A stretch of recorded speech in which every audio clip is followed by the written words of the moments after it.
Recently, I've returned to watching this television show called Lucifer. I don't know if any of you have seen it. I started watching it when it began because an actor I really liked from this British comedy, Miranda, was starring in it, but also because it is hard for me to turn down an overtly religious premise. On this show, which is in some ways a simple cop show, the devil, Lucifer, comes to Earth to get away from his day job. By the current season, we're now in season 5, there have been twists and turns involving demons, angels, the mother of all existence, Eve, and many more. The Lucifer of the show is a dapper, charming character, nothing like the devil one sees, for example, in the final cantos of Dante's Divine Comedy. In that work, the devil is this monstrous thing frozen in ice, beating his wings, slobbering and suffering.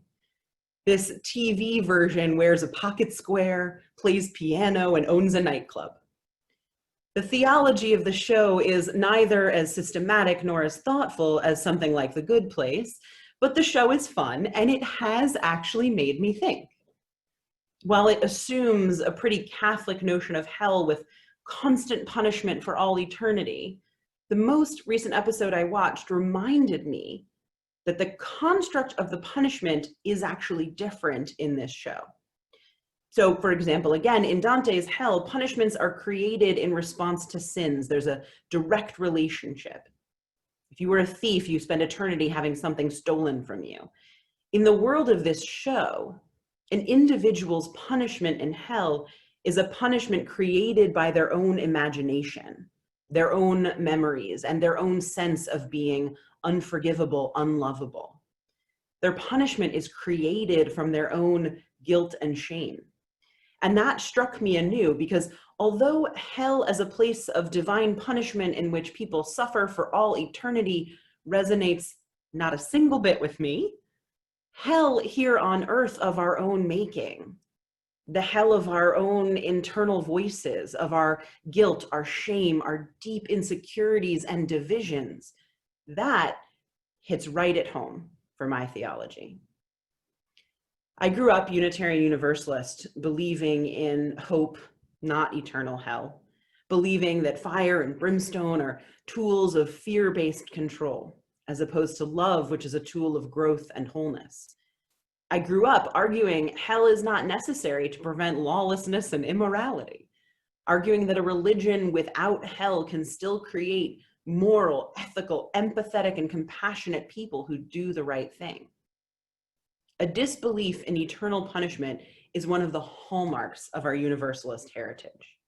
Sure, some believed there would be a time of punishment, others believed there'd be none at all, but all of the Universalists believed that ultimately we would, each and every one of us, be restored to the divine wholeness from which we came. I've never believed in the kind of sin-punishing hell that stories tell us Lucifer rules over. But I do believe that we humans sin and that hell exists. Hell, as I understand it, is disconnection from our deepest values, from our communities, and from all of creation. And it's created when we drive wedges between ourselves, each other, and the world. It's created when we forget that we and everything else is at home in this world. It can be, I think, our greatest sin. Whatever your theology, whatever you believe about God or any of the rest of it, science teaches us that we humans, indeed all creation, come from the same stuff, the same materials, that same moment of explosive creation. And that when we die, we return to that, at least after a fashion. The substance of our bodies, our energy that can't be created or destroyed, it returns whence it came. Whatever you believe about souls or spirits, there is truth to our connection because of the very building blocks that make up our existence. We are undeniably part of one wholeness. From the time we're born, though, we live a life of increasing individualism. slowly breaking from our parents, forging our own path, creating relationships and connections of our own, and all the while, too often, deepening our distance from that oneness, forgetting that we are united. Our egos develop, we make decisions that are based less on unity and more on personal gain or preference. We're driven by individual need and desire. We find ourselves farther than we want to be from the values we hold dear, farther from our own deep heart, and farther from each other. For many of us, there is a realization of this, and there's pain associated with understanding our disconnection, and then we turn and we fight the battle to recover our sense of connectedness to all things.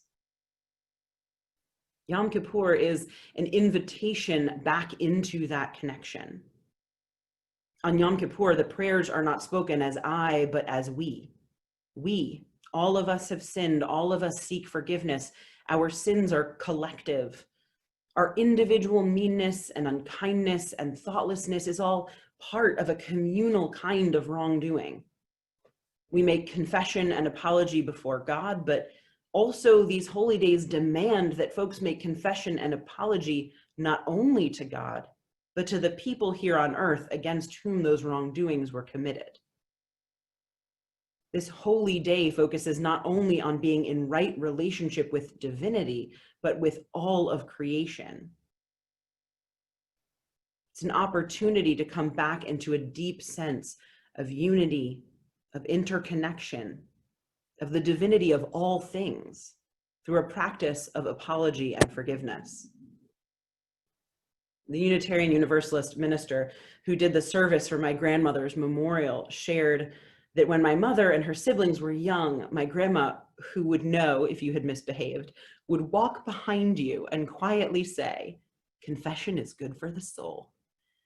This Unitarian grandma of mine was certainly not advocating confession in any sacramental sense, but rather confession to your mother and to the wronged party. My mother tried to instill this in me too.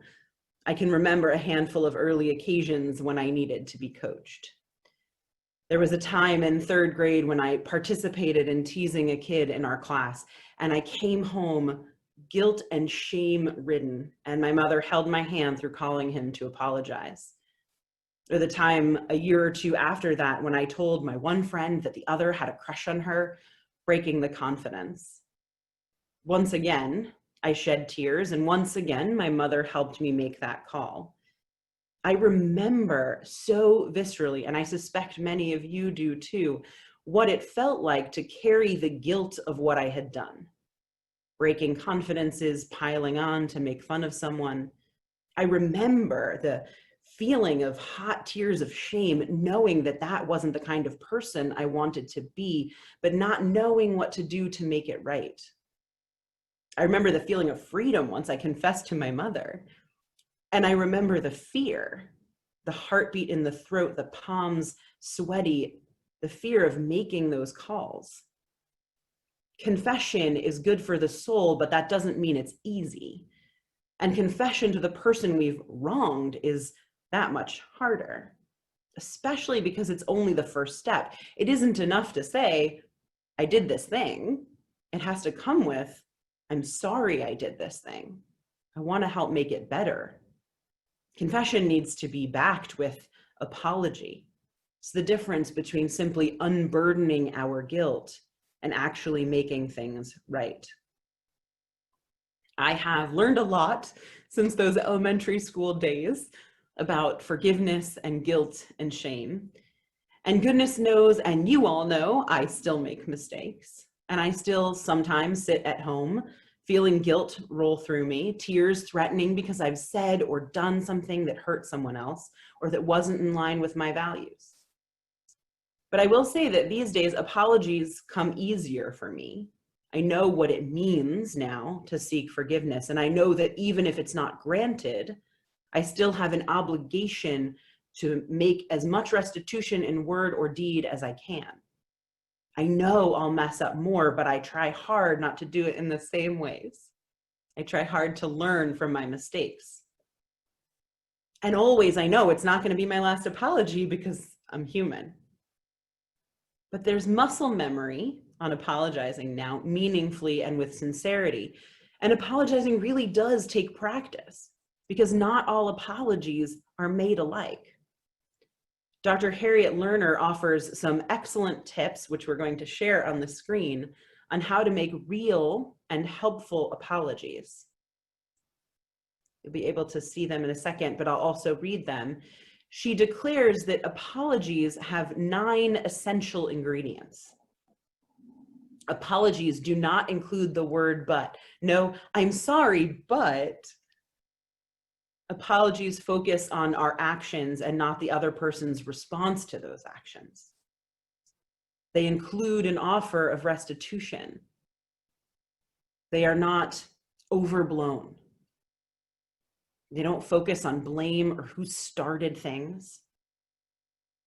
They demand that we attempt to not repeat the same behaviors. They do not work to silence others.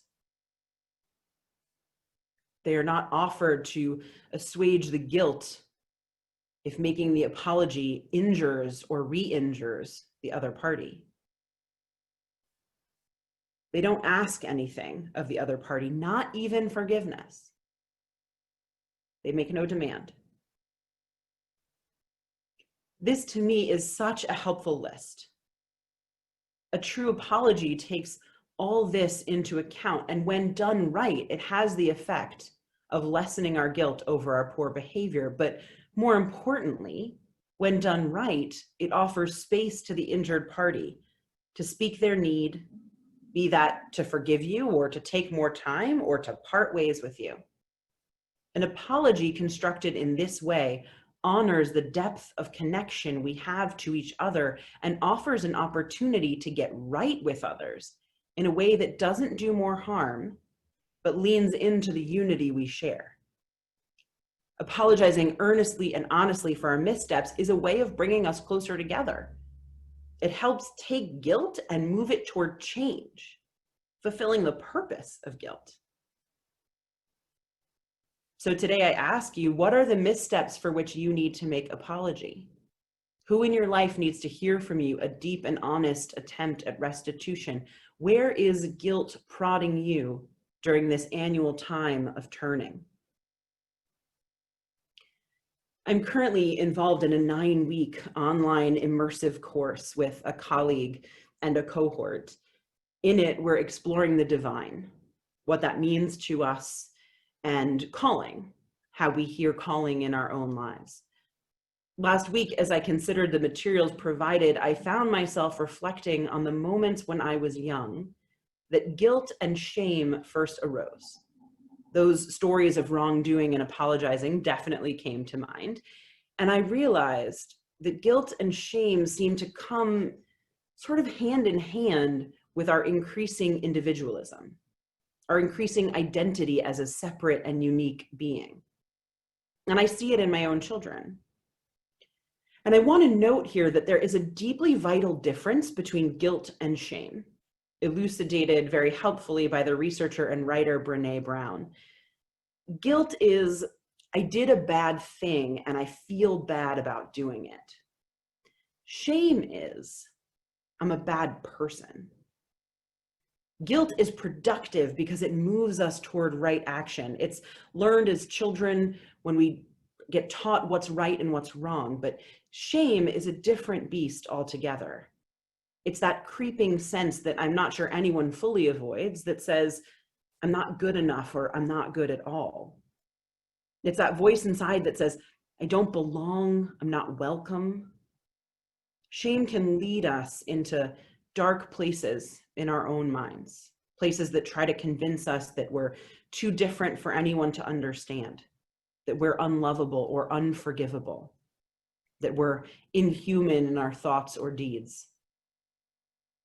While apologizing and making restitution to others is vital for connecting and for using guilt positively to move toward a new world, shame keeps us stuck.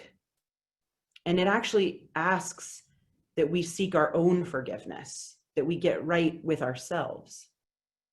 And this is no small feat. After the decades of conditioning that many of us face, we learn over and over how to be separate and apart, separate from our own deepest hearts and apart from the world. And we have to relearn over and over how to become whole once more, overcoming those voices of shame and embracing, loving, and forgiving ourselves for our imperfections, our failures, our mistakes.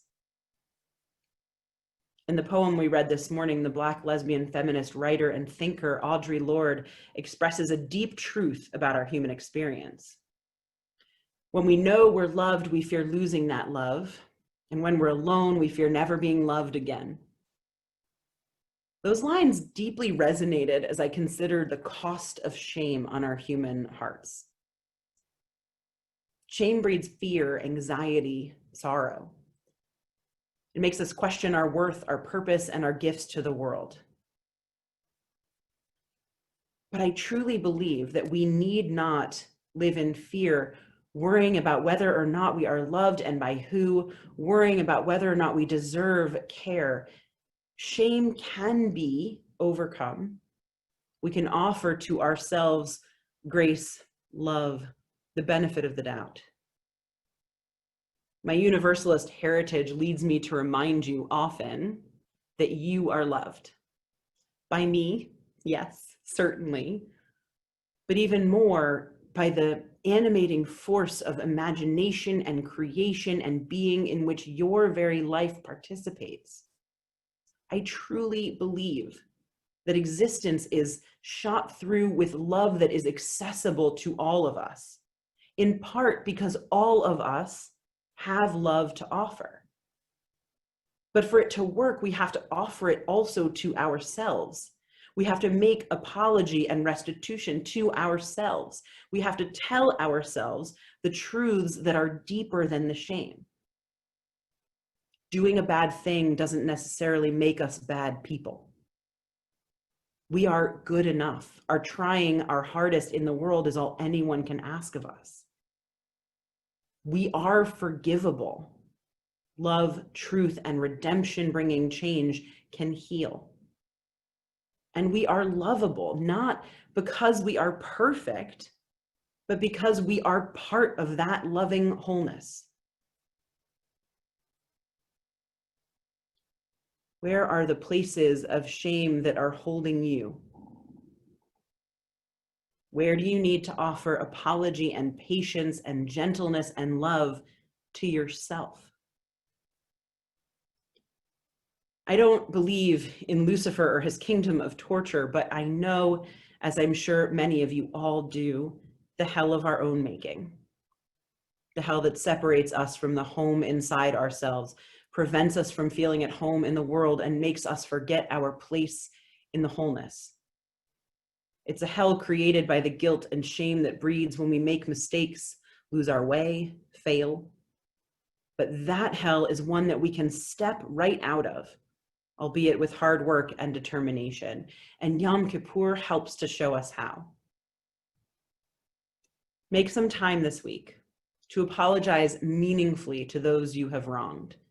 If you experience God or the divine, try making confession and apology to them as well.